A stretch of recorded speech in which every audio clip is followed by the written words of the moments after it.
नमस्कार मंडळी, आज आपण बघणार आहे गाड्यावर भेटते तशी अंडा बुर्जी। चला तर मग सुरुवात करूया। इथे मी तेल गरम होते तोपर्यंत बघूया आपण ही भाजी कुठली घेतलेली आहे। बारीक चिरलेला कांदा, बारीक चिरलेला टोमॅटो आणि कोथिंबीर, आणि इथं आहेत अंडी। ही अंडी म्हणजे फ्रीजमध्ये ठेवल्यामुळे ती ऑटोमॅटिक फुटेल, कारण खूप दिवस फ्रीजमध्ये राहिली की अंडीला तडा जाते आणि अंडी फुटतात। चला तर मग इथे ह्या मी अंड्यांची बनवायची आहे बुर्जी।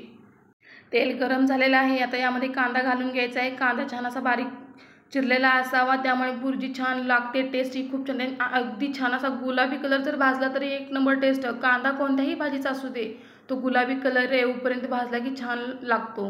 आता इथे एक टिप सांगणार आहे। अंडी नेहमी खाली व्हेजिटेबल बॉक्समध्ये ठेवायची, नाहीतर वरती ठेवली तर काय होते, त्याचं रूपांतर बर्फात होऊन असं दगडासारखे होतात आणि थोड्या दिवसानंतर ती मनानं तळा जातात, अशी पूर्ण फुटतात। ॲक्च्युली मी गावाकडून येताना काय केलं तर खूप सारी अंडी होती, मग त्यामुळे मी खालच्या कप्यात बसते म्हणून वरती ठेवलेली, आणि ती वरची अंडी आहे ते 5-6 दिवसात ऑटोमॅटिक फुटून गेले। ती बघू शकता तुम्ही इथे।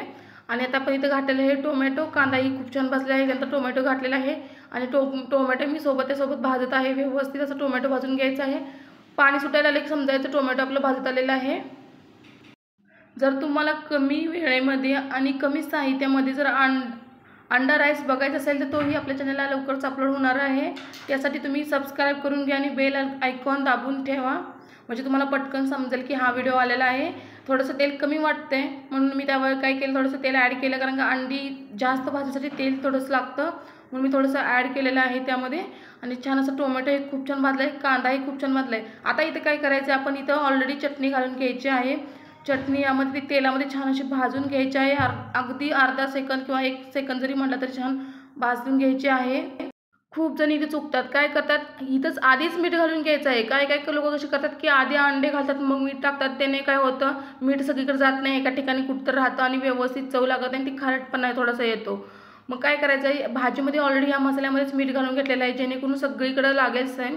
आता काय करायचं आहे, गॅस पूर्ण कमी करायचा आहे आणि अंडी लागतील तेवढी फोडून घ्यायचे। बघा इथे कशी अंडी फोडून घेते मी। तुम्ही असं किंवा आधी फोडून जर ठेवली तरी चालतील, पण मी इथंच डायरेक्टच फोडून घेत आहे अंडी। बघू शकता इथे तुम्ही अशी अंडी आपण यामध्ये भाजीमध्ये घालायचे आहेत। आता इथे गॅस कमी करायचा। कमी गॅस असला की काय होतं, तुमची प्रोसेस थांबते बऱ्यापैकी, आणि अंडी आहे ती फास्टमध्ये शिजत नाहीत किंवा तिचे शिजत नाहीत।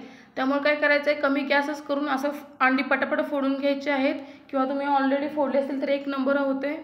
आणि आता हे एक जूप करून पटकन हलवून घ्यायचं। हे सगळी प्रोसेस कमी गॅसवर करायची आहे, गॅस मोठा करायचा नाही।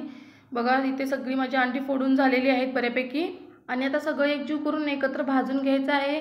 आपण हे बघा पटपट करायचं, जेणेकरून एका ठिकाणी ती राहणार नाहीत, सगळीकडे मिक्स सेम होतील। म्हणून आपण हा मसाल्यामध्ये जर अंडी टाकली पटपट असं छान करायचं, आणि ते बराच वेळ करायला लागतं ते कमी गॅस असल्यामुळे। मोठा गॅस केला काय होतं, ते पटकन अंडी शिजली जातात आणि ती प्रोसेस थांबते लगेच। मग काय करायचं आहे, पटकन असं छान असं कमी गॅसवर छान असं भाजून घ्यायचं आहे। तुम्ही बघू शकता इथे आपलं बऱ्यापैकी भाजत आलेलं आहे। आता काय करायचं, थोडीशी कोथिंबीर टाकायची आहे यावर। कोथिंबीर टाकून आता थोडीशी थोडं वेळ ठेवून द्यायचं आहे, आणि ही बऱ्यापैकी आपली अंडा बुर्जी तयार झालेली आहे।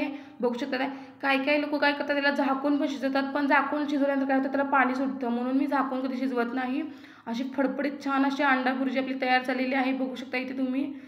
बरं ही खायची कसोबत, तुम्ही पावासोबत खाऊ शकता, चपातीसोबत खाऊ शकता, भाकरीसोबत खाऊ शकता, तुम्हाला जसं आवडेल तसं तुम्ही खाऊ शकता। बघा ही आमची अंडा बुर्जी।